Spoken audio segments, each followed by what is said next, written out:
ভারতীয়দের সুপিরিয়রিটি কমপ্লেক্সের একটি বৈশিষ্ট্য বাংলাদেশিদের অবজ্ঞার চাহনিতে দেখা। দুদেশের শীতলতম কূটনৈতিক সম্পর্ক ও রাজনৈতিক উত্তেজনার মধ্যেই বাংলাদেশিদের সেবা না দেওয়ার এক মিথ্যে বড়াই দেখিয়েছে ভারতের কিছু প্রতিষ্ঠান।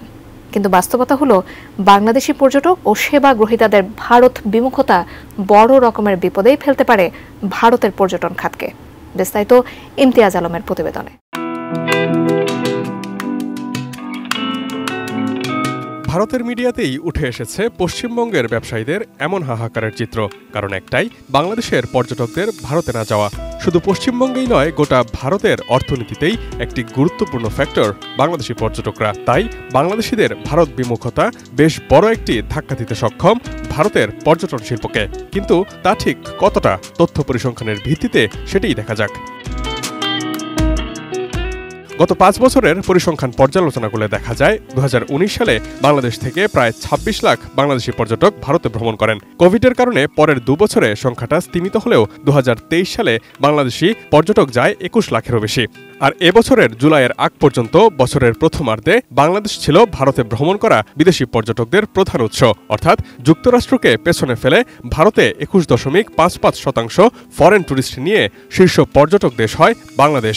ভারতের পর্যটন মন্ত্রণালয় এই তথ্য প্রকাশ করেছে। ডিজাইন, এলিগেন্স, বিউটি, সেরা পণ্য সবার জন্য।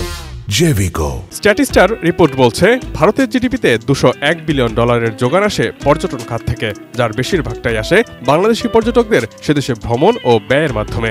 ভারত 2013 সালে 93 লাখ পর্যটকের মাধ্যমে আয় করেছে 24,000 কোটি রুপি, যার মধ্যে 21 লাখ পর্যটকই ছিল বাংলাদেশের। সেই অনুপাতে মোট আয়ের প্রায় 5,420 কোটি রুপি আয় হয়েছে বাংলাদেশি পর্যটকদের মাধ্যমে। 2023 সালে 2022 সালের তুলনায় বাংলাদেশ থেকে ভারতে চিকিৎসা পর্যটকদের সংখ্যা 48% বৃদ্ধি পেয়েছে। 2013 থেকে 2023 এই 10 বছরে বাংলাদেশ থেকে ভারতে পর্যটকের সংখ্যা বেড়েছে 350%-এরও বেশি। দক্ষিণ এশিয়ার অন্যান্য দেশগুলো যেমন নেপাল, ভুটান, মালদ্বীপ ও শ্রীলঙ্কা পর্যটন নির্ভর দেশ হওয়ায় সেখানে অত্যন্ত ট্যুরিজম ফ্রেন্ডলি পরিবেশ বিদ্যমান। একই সাথে নিরাপত্তাজনিত নানা মানদণ্ডে ভারতের চেয়ে অনেক এগিয়ে এই দেশগুলো। আর এই তথ্য স্বীকার করেছে খোদ ভারতের মিডিয়ায়। এবছরের মার্চে ভারতের ঝাড়খণ্ডে এক স্প্যানিশ ব্রাজিল পর্যটক তরুণী 7 জন ভারতীয়র দ্বারা গণধর্ষণের শিকার হন এবং তার স্বামীকে মারধরের ঘটনা ঘটে, যা ভারত জুড়ে নিন্দার ঝড় তোলে। সার্বিক পরিস্থিতি বিবেচনায় বিভিন্ন দেশ তার নাগরিকদের ভারত ভ্রমণের সময় বাড়তি নিরাপত্তা ও সতর্কতা গ্রহণের নির্দেশনাও দিয়ে থাকে। এসব ঘটনা ভারতের চাইতে নেপাল, মালদ্বীপ, শ্রীলঙ্কাকে সাম্প্রতিক সময়ে পর্যটনের ভালো গন্তব্য হিসেবে প্রতিষ্ঠা করেছে। একই সাথে বাংলাদেশ সহ বিভিন্ন দেশের নাগরিকদের জন্য দেশগুলো তাদের ভিসা প্রক্রিয়া সহজীকরণ করেছে। পরিশেষে বাংলাদেশের প্রতি ভারতীয়দের মনোভাবের কারণে বাংলাদেশিরা যদি পর্যটন গন্তব্য হিসেবে ভারতকে বয়কট করে, তাহলে তা বেশ বড় রকমের ধাক্কাই দেবে ভারতের পর্যটন খাত ও পর্যটন সংশ্লিষ্ট অর্থনীতিকে। Imtiaz Alam, desk report, ATN news.